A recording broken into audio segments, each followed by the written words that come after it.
I spent the rest of the night in my observation post, monitoring the perimeter cameras. She didn't return, and neither did the crystal wolf. By dawn, I'd almost convinced myself I'd imagined the whole encounter, until I found the tracks. Huge paw prints leading up to my cabin, then circling it completely before heading back into the forest, and alongside them, crystal shards that glowed faintly blue in the morning light.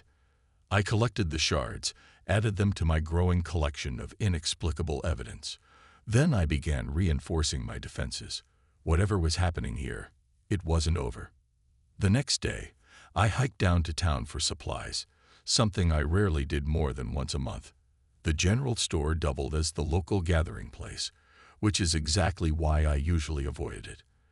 But I needed information more than I needed solitude. Mike, the store owner, raised his eyebrows when I walked in. Twice in 1 month, Hal. World must be ending. I forced a smile. Just ran out of coffee. Aha. He didn't believe me, but he didn't press. That's why I tolerated Mike. He understood boundaries. As he rang up my supplies, I kept my tone casual. Heard anything strange happening in the woods lately? Up near Blackridge. Mike's hands paused over the register. Strange how? I don't know. Weird animals, maybe. Unusual tracks. He studied me for a long moment, then glanced around to make sure we were alone. You're the third person to ask me something like that this month. That got my attention. Who else? Couple of government types, about 2 weeks ago, called themselves Wildlife Management, but they had that look. What look? Same one you've got. Like you've seen things nobody would believe. He leaned closer. They were asking about lights in the sky, strange animal attacks. They showed me pictures of tracks that weren't like anything I've ever seen, and I've been hunting these woods for 40 years. My pulse quickened. Did they say what they thought it was? No, but they left me a card. Said to call if I saw anything unusual. He reached under the counter and slid a plain white business card across to me. The card had only a phone number and a symbol I recognized immediately, a black triangle with a red dot at its center. Department of Extraterrestrial Research and Containment, DERC, the same agency that had recruited me for the Cygnus mission. I slipped the card into my pocket. Thanks.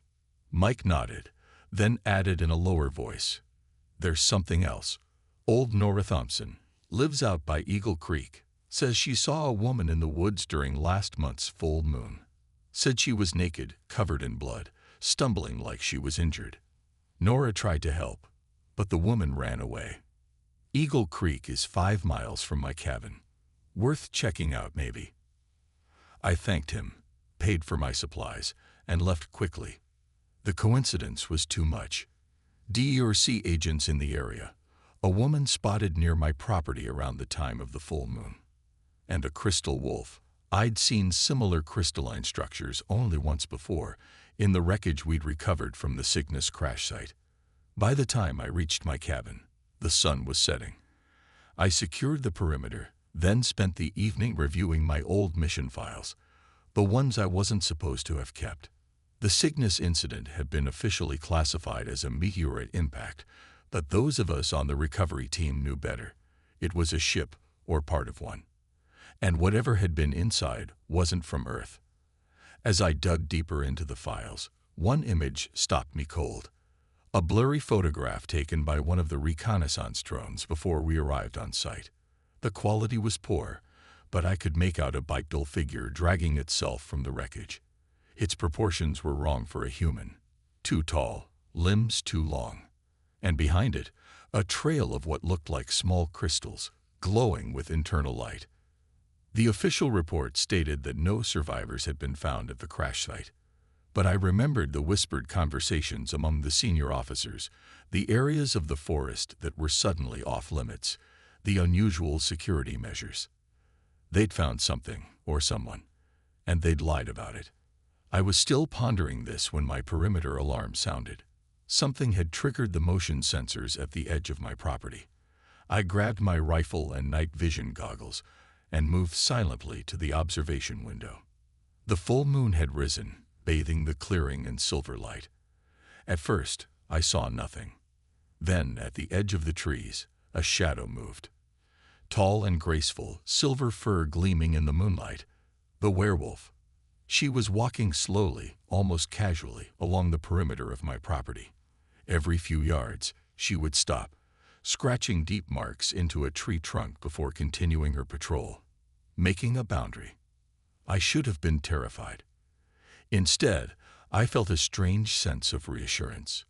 Whatever she wasn't here to harm me. The opposite, in fact, she was protecting me.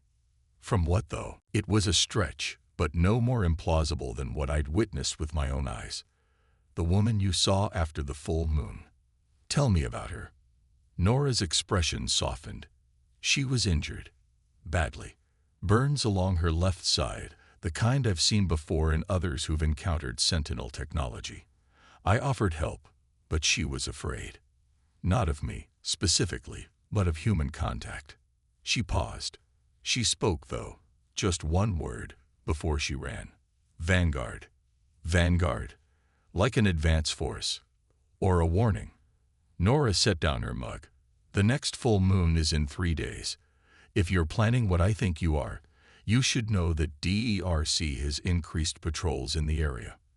They're looking for both the Sentinel and the Guardian, and they won't discriminate between them when it comes to containment. I absorbed this information silently. My original plan had been to set up surveillance, try to track the werewolf, the Guardian, back to wherever she went during daylight hours. But if DERC was actively hunting her, I need to warn her, I said, half to myself. Nora nodded. Yes, you do. But first, you need to understand what you're getting involved with. She reached into a drawer and pulled out a small device, no larger than a matchbox. This is a scanner I developed. It can detect the energy signature given off by both Sentinels and Guardians. Take it. As I reached for it, she held onto my wrist. One more thing. The woman I saw, she had a mark here. Nora tapped the back of her own neck, like a tattoo or a brand. 3 interlocking circles. If you see it, tell her Nora says, Homeworld still stands. I left Nora's house with more questions than answers, the scanner secure in my pocket and her cryptic message replaying in my mind. If her theories were correct, if the werewolf was some kind of alien guardian engaged in a war I couldn't begin to comprehend, then I was stepping into something far more dangerous than I'd imagined. But I couldn't walk away. Not now. I spent the next 2 days preparing the cabin. I disabled the more aggressive security measures that might harm the Guardian if she approached. I stocked medical supplies, installed additional cameras with thermal imaging capabilities, and set up the scanner Nora had given me. On the night of the full moon, I waited on the porch. The scanner sat on the railing, its small display showing nothing but ambient energy readings. The forest was quiet, too quiet. Even the insects had gone silent. The scanner beeped softly just after midnight, a spike in energy readings from the north, moving fast. I grabbed my rifle, more out of habit than any belief it would be effective, and waited. The crystal wolf burst from the tree line first, not one this time, but 3. They moved in perfect synchronization, their bodies flowing around trees and rocks like liquid metal. Behind them came the Guardian, her silver fur stained dark with what I assumed was blood. She was outnumbered and clearly injured, but fighting with desperate intensity. One of the Sentinels broke away from the pack, heading directly for my cabin. I raised my rifle and fired 3 shots in quick succession. The bullets seemed to pass straight through its crystalline body without effect, but it changed course, now focused on me. I had a momentary vision of my own death, torn apart by crystal claws that could cut through reality itself. Then the Guardian was there, placing herself between me and the Sentinel. She roared, a sound that seemed to shake the very air, and launched herself at the creature. The 2 remaining Sentinels closed in. The Guardian was fighting a losing battle, and we both knew it. Without thinking, I reached for the flare gun I'd packed as a last resort, aimed at the nearest Sentinel, and fired. The magnesium flare struck the crystal wolf directly in its center mass. For a moment, nothing happened. Then the creature began to vibrate, its crystalline structure resonating at an increasing frequency until, with a high-pitched whine, it shattered into 1,000 glittering fragments. The remaining sentinels paused, seemingly reassessing the threat. It gave the Guardian the opening she needed. She dispatched one with a vicious swipe of her claws, while the last sentinel retreated, disappearing back into the forest with unnatural speed. In the sudden silence that followed, the Guardian turned to face me. She was breathing heavily, golden eyes bright with pain and what might have been surprise. She took one lurching step toward me, then collapsed. I moved without hesitation, crossing the distance between us in seconds. Up close, her injuries were worse than I'd thought. Deep gashes across her torso, burns along her flank that smelled of ozone and something alien. Her breathing was shallow, her massive form trembling.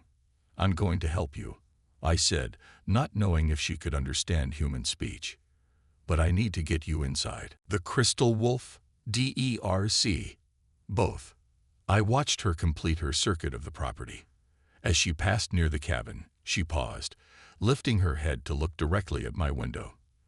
Though I knew she couldn't see me in the darkness, her golden eyes seemed to fix on mine with uncomfortable precision. She held my gaze for a long moment, then continued into the forest. I stayed at the window long after she disappeared, my mind racing with questions. Who was she?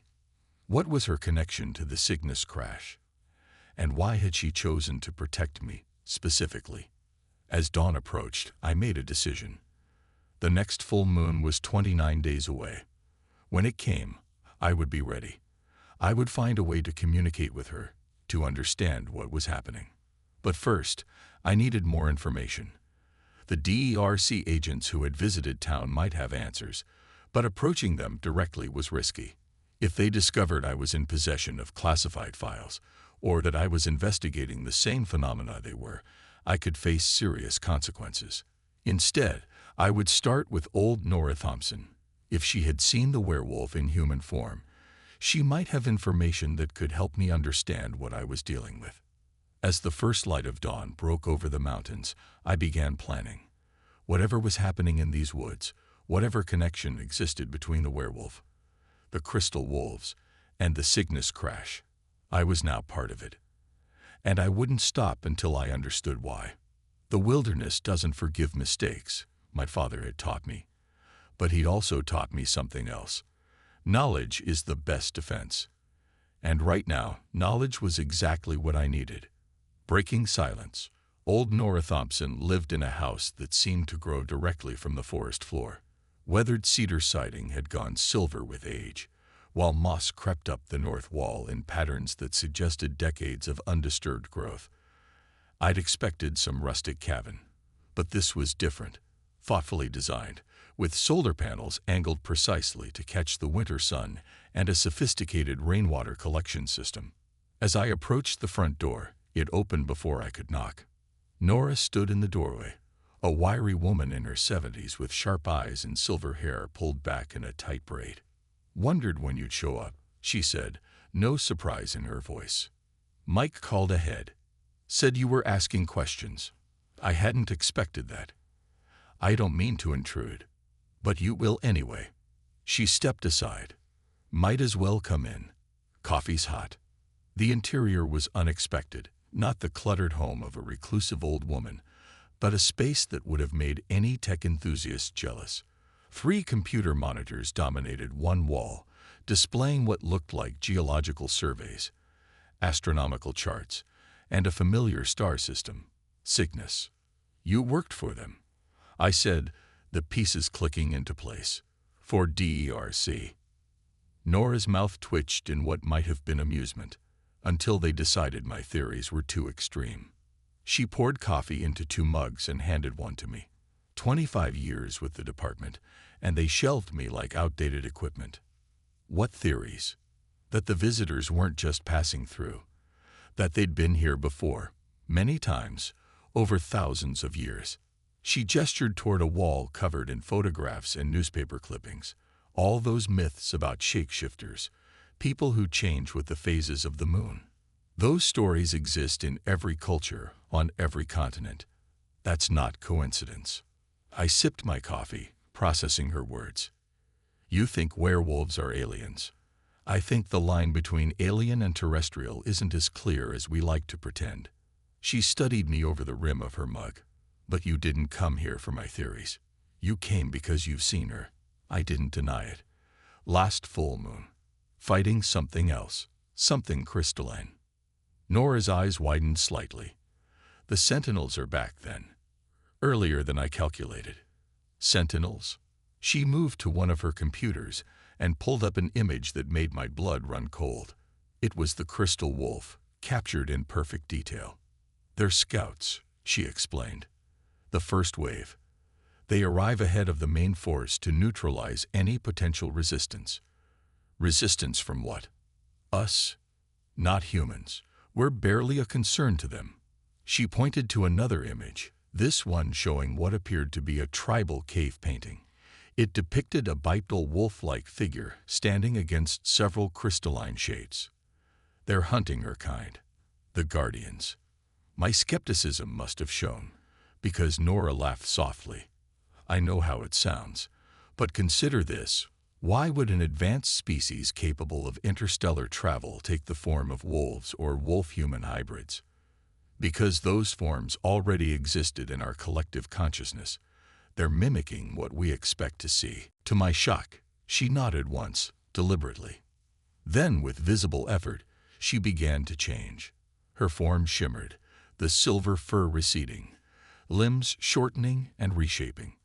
The transformation wasn't the violent, bone-cracking process depicted in horror films, but rather a fluid shift, like watching a reflection ripple across water. Where the werewolf had been, a woman now lay unconscious, tall and lean, with the same silver-white hair, her skin marked with scars old and new. And there, at the base of her neck, exactly as Nora had described, 3 interlocking circles. I carried her into the cabin, laid her gently on my bed, and began treating her wounds. Some responded to conventional first aid, while others, particularly the crystalline burns, seemed to resist treatment. I did what I could, then sat back to wait. She woke just before dawn, her golden eyes snapping open with startling alertness. In one fluid motion, she was on her feet, backing away from me with the wariness of a cornered animal. "You're safe," I said, keeping my voice low and calm. "The Sentinels are gone." She studied me, head tilted slightly. "You killed one." Her voice was surprisingly melodic, with an accent I couldn't place. "How?" "Magnesium flare. It seemed to disrupt its molecular structure." She nodded slowly. "Resonance vulnerability. Clever." She glanced toward the window, where the first light of dawn was breaking through the trees. "I should go." "Wait," I said quickly. "You're injured, and DERC is looking for you." That stopped her. "The Human Containment Agency. How do you know this?" "I used to work for them. On the sickness recovery." Her expression hardened. "Then you are a hunter." "No, not anymore." I hesitated, then decided to take a risk. "Nora Thompson said to tell you, Homeworld still stands." The effect was immediate. The tension in her shoulders released slightly, and something like hope flickered across her face. "You've spoken with the archivist. She lives." "Yes, she's the one who helped me understand what the Sentinels are." "What you are?" The woman, the Guardian, studied me with renewed intensity. "And what am I, human?" "I was hoping you'd tell me." A faint smile touched her lips. "Fair enough." She moved cautiously back toward the bed and sat, wincing slightly as the movement aggravated her injuries. "My name is Lyra. I am what your people would call a guardian, though that is not the word we use. We are protectors, assigned to worlds at risk of sentinel infiltration. Infiltration for what purpose? Conquest, assimilation.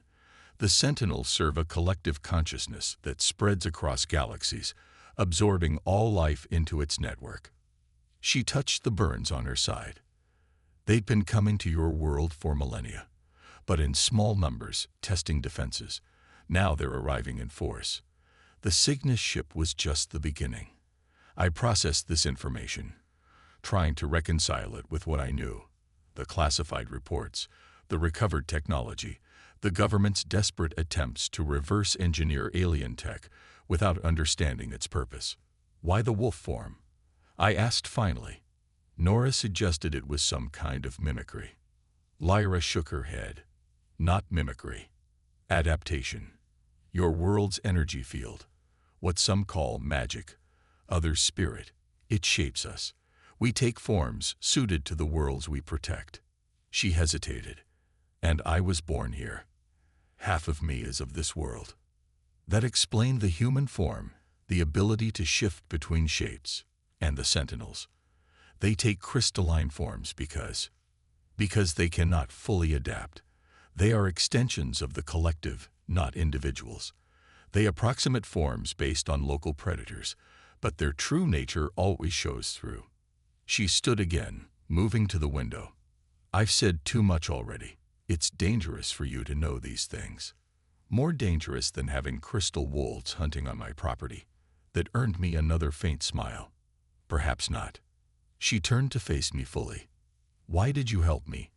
You could have hidden. Let them take me. I considered the question carefully. Why had I risked my life for her? Professional curiosity. A soldier's instinct to engage the enemy. Or something more basic. The simple recognition of another being fighting against impossible odds. Because you've been protecting me, I said finally. Every full moon, patrolling my property, keeping the sentinels away. I wanted to return the favor. Lyra's expression softened.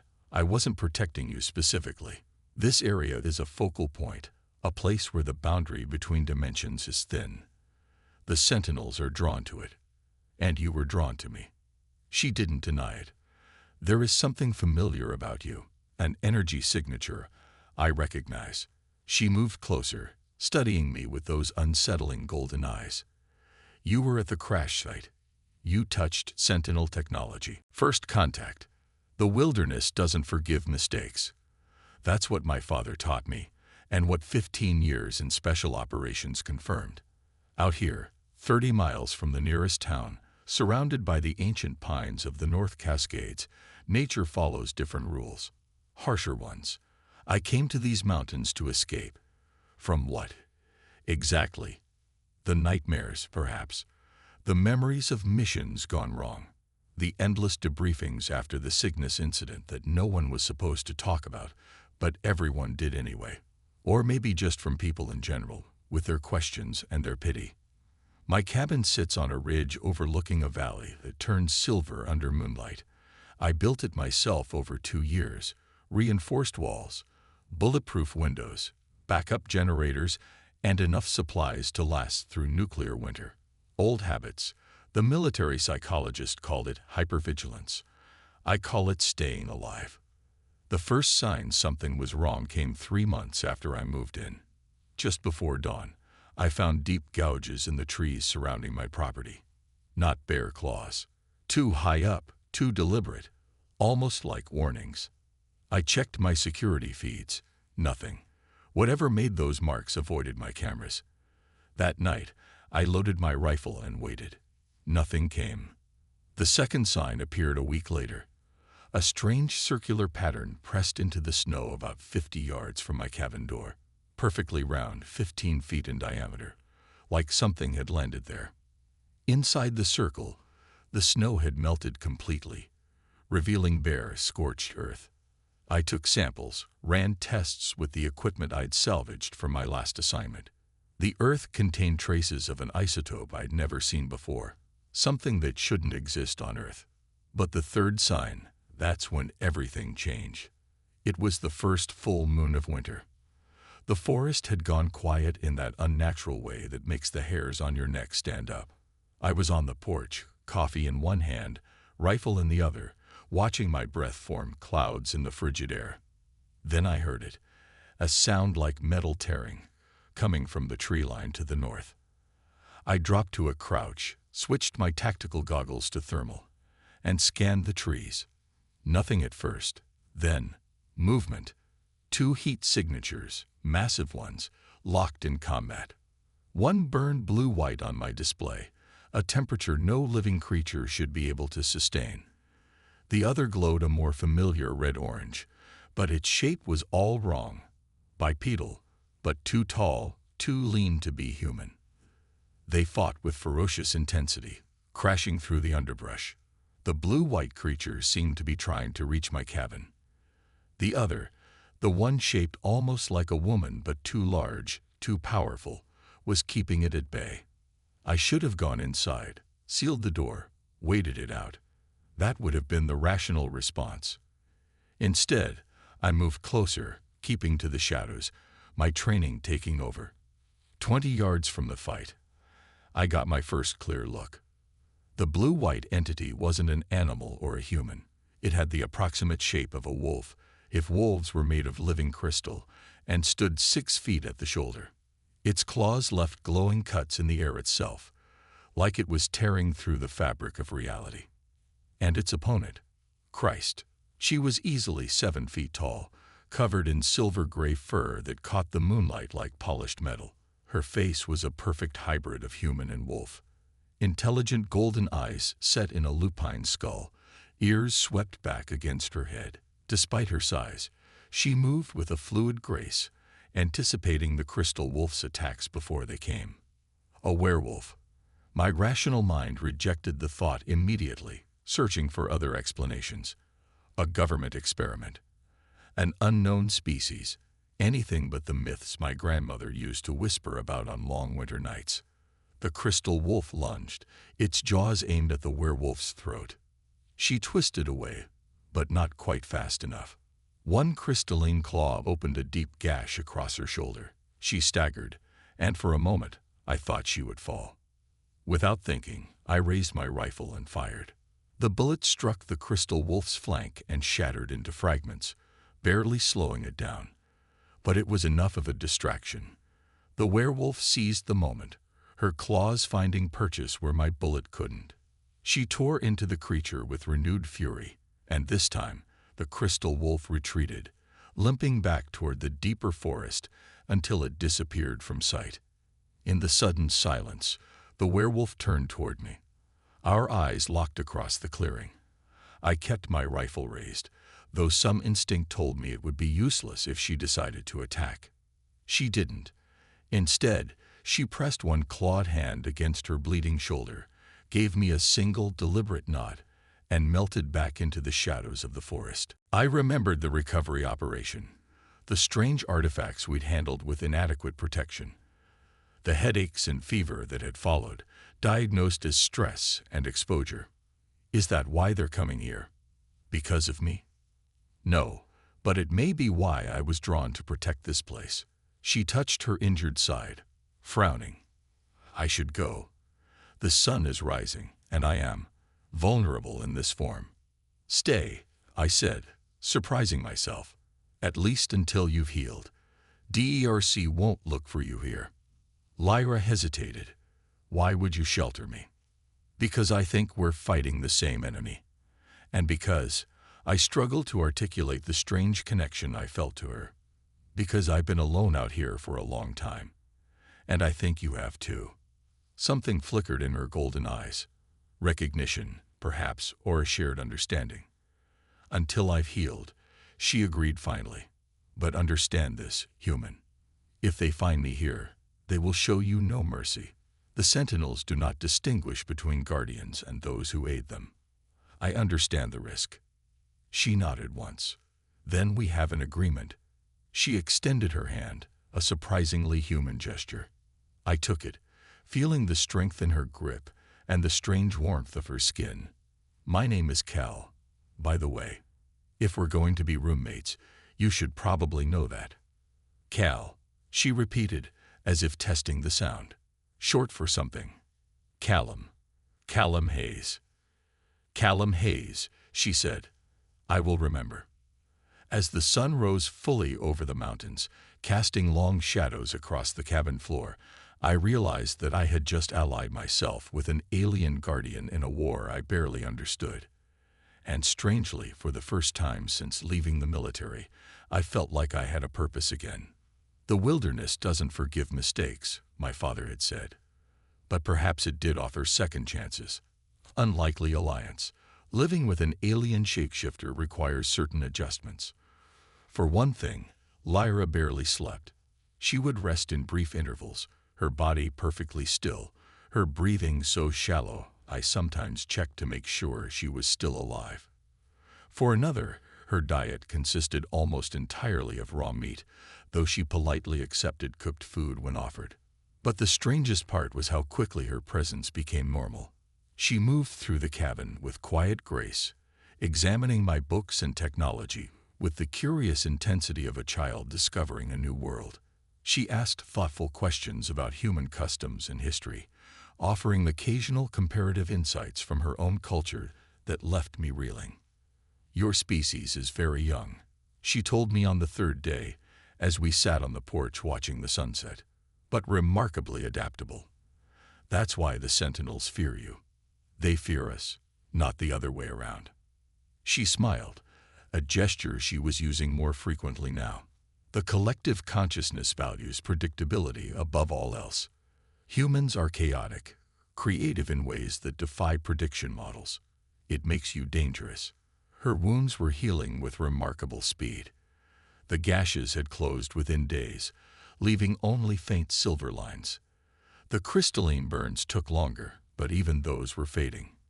As she regained strength, we established a kind of routine. During the day, she would help me reinforce the cabin's defenses, applying her knowledge of Sentinel weaknesses. I showed her how to use basic tools, and she proved to be a quick study, soon improving upon my designs with alien concepts that shouldn't have worked but somehow did. At night, she would shift to her wolf form and patrol the perimeter, returning before dawn to report any unusual activity. So far, the Sentinels had not returned, but we both knew it was only a matter of time. 1 week after her arrival, as we worked on installing a modified version of Nora's scanner along the tree line, Lyra suddenly stiffened. Her head turned sharply toward the forest, ears, which retained a slightly pointed shape even in her human form, twitching.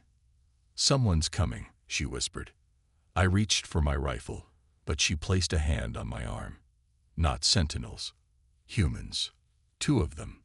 Before I could respond, she was gone, disappearing into the underbrush with inhuman speed.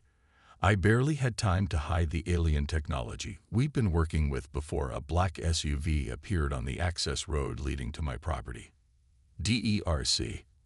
I recognized the vehicle type immediately, unmarked but unmistakable to anyone who had worked for the department. I set down my tools and walked casually to meet them, trying to project nothing but mild curiosity. 2 agents emerged from the SUV, both wearing the standard-issue tactical gear beneath civilian jackets. The woman, short with close-cropped dark hair, I didn't recognize. The man was a different story. "Colonel Ryan," I said, not bothering to hide my surprise. "Long way from headquarters." "Colonel Marcus Ryan, head of DERC's Special Operations Division, and my former commanding officer," gave me a tight smile. Hayes. Still hiding in the woods, I see." "Not hiding. Living." I nodded to the woman. "Who's your friend?" "Agent Daniels, new to the division." Ryan glanced around my property, his gaze lingering on the cabin's reinforced walls and multiple surveillance cameras. "Nice setup. Expecting trouble." "Just careful by nature. You taught me that." Ryan nodded, acknowledging the point. "Mind if we come in? We have some questions that might interest you." I led them into the cabin, acutely aware of any signs of Lyra's presence. Fortunately, she was meticulous, leaving no obvious traces of her stay. Still, Ryan's trained eyes missed nothing, lingering on the second coffee mug I'd forgotten to put away, the unusual arrangement of furniture that accommodated Lyra's preference for sitting on the floor. "So," I said, leaning against the counter, "what brings DERC all the way out here?" Missing my charming personality. Ryan didn't smile. "There's been activity in the area, similar to the Cygnus event. I haven't seen anything unusual, I lied smoothly. Agent Daniels spoke for the first time. Local residents report strange lights, unusual animal activity. One woman claims to have seen a wolf the size of a horse. I forced a laugh. You know how it is out here. People get bored, start seeing things. People like Nora Thompson. Ryan asked casually. We know you visited her last week. That surprised me, though I tried not to show it. Old friend. Stopped by for coffee. Interesting friend for someone trying to leave DERC behind. Ryan pulled out his phone, swiped through several images, then held it up to show me a satellite photo. It clearly showed my truck parked outside Nora's house. She's been on our watch list for years. Brilliant scientist, but unstable. Obsessed with theories that the department considers extreme. I didn't realize having coffee with retired scientists was against regulations. It's not. Ryan put his phone away. But harboring non-terrestrial entities is. The room seemed to drop several degrees in temperature. I kept my expression neutral. Is that what you think I'm doing? I think you're curious by nature. I think you never really bought the official story about Cygnus. And I think if you found something interesting in these woods, your first instinct wouldn't be to call us. Ryan's eyes bored into mine. Am I wrong? Before I could answer, a soft beep came from Agent Daniels' pocket. She pulled out a device I recognize, a more sophisticated version of Nora's scanner. Sir, she said quietly, we've got a reading. Ryan's posture changed instantly, all pretense of casual conversation gone. Where? Daniels moved toward the east-facing window. The scanner held out before her like a divining rod. Close, within half a kilometer, moving fast. Ryan pulled a sidearm from beneath his jacket, not a standard-issue weapon, but something that hummed with faint blue energy. Hayes, I suggest you stay here. This doesn't concern you. Seems like it does, since you're hunting something on my property. I moved to block the door. What exactly are you looking for, Colonel? For a moment, I thought he might push past me. Then the scanner in Daniel's hand emitted a shrill alarm. Multiple signatures, she reported, her voice tense. Converging on this location. Ryan's expression hardened. Sent.